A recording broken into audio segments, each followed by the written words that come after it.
Merci, monsieur le député. La parole est à monsieur Julien Borowczyk pour La République En Marche et pour 5 minutes.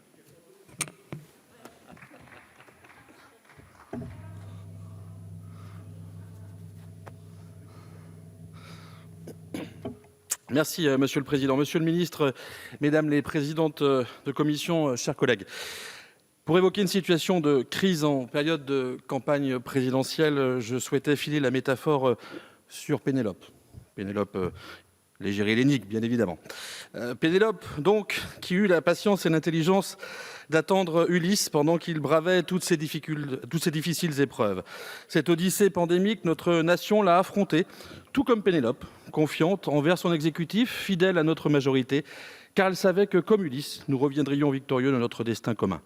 Néanmoins, les embûches furent nombreuses sur cette mer épidémique rendue tumultueuse par les variants, qu'ils soient issus d'une réplication virale ou d'opposition à la totale. Ainsi, je me remémore en tant que président de la commission d'enquête sur le coronavirus, l'affrontement de notre majorité, non pas avec le cyclope, mais avec une vision très monoculaire du rapporteur, voulant nous convaincre que des vies avaient été emportées au gré d'un hypothétique tri opéré en amont des hôpitaux. Cette mitridatisation avait pour seul dessein l'incrimination au premier chef du gouvernement et le discrédit par la même occasion de toute l'action de nos soignants de manière intolérable.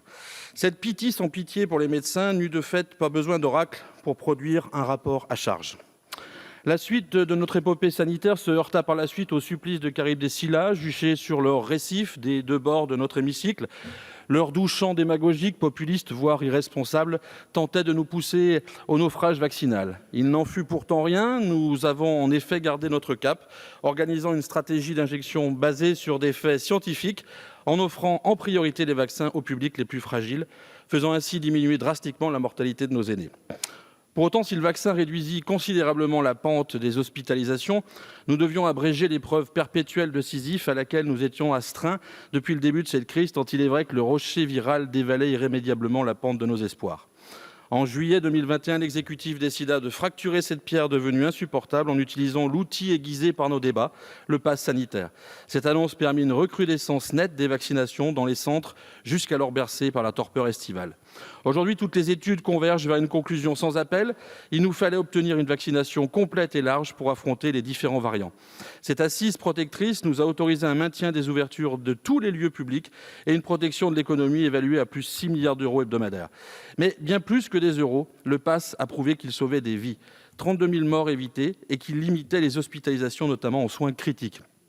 Pour exemple, une personne non vaccinée a 15,8 fois plus de risques d'entrer en soins critiques qu'un sujet totalement vacciné, avec rappel. 15,8, ce chiffre doit être mis en relief pour en comprendre l'importance.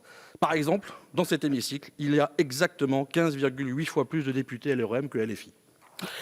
Et puis, la Grèce est célèbre pour ses tragédies, mais aussi pour son alphabet. Il nous aura fallu affronter de manière consécutive les variants Delta puis Omicron. Ce dernier, particulièrement contagieux, nécessita l'accélération du processus de vaccination et l'association d'une dose de rappel pour obtenir une protection optimale. L'urgence de la situation nécessita l'utilisation, là encore, d'un outil validé par le Parlement, le pass vaccinal. Son but, préparer notre pays à une éventuelle résurgence virale, éviter aux personnes non vaccinées la fréquentation de lieux à fort risque de contamination et accompagner nos concitoyens vers une vaccination complète et protectrice. Pour exemple, plus 15% de primo-injection en janvier 2022. Finalement, après s'être totalement approprié le concept du pass, les Français ont répondu à l'appel du président de la République en anticipant leur dose de rappel avant même l'instauration du pass vaccinal. D'ailleurs, même au sein de certains groupes politiques, la dose de rappel a également précédé l'avènement du pass vaccinal. L'observation des scrutins du groupe Les Républicains le prouve. Première dose, 44% pour le pass. Deuxième dose, 62%. Et dose de rappel en lecture définitive, 81%. Alors oui, aujourd'hui, mes chers collègues, il semble que l'épilogue de cette odyssée approche. Tel Ulysse, mais je vous remercie, M. Gosselin.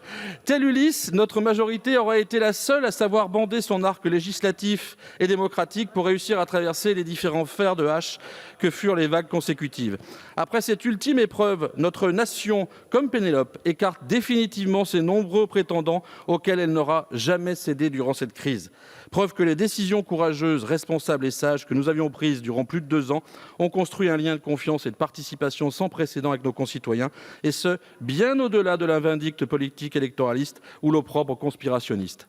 Face au virus, Et au bénéfice de la croissance, des libertés et de la vie, notre majorité ne se sera jamais départie dans ce long combat, car selon Homère, du combat, seuls les lâches s'écartent. Merci, monsieur Borovdic.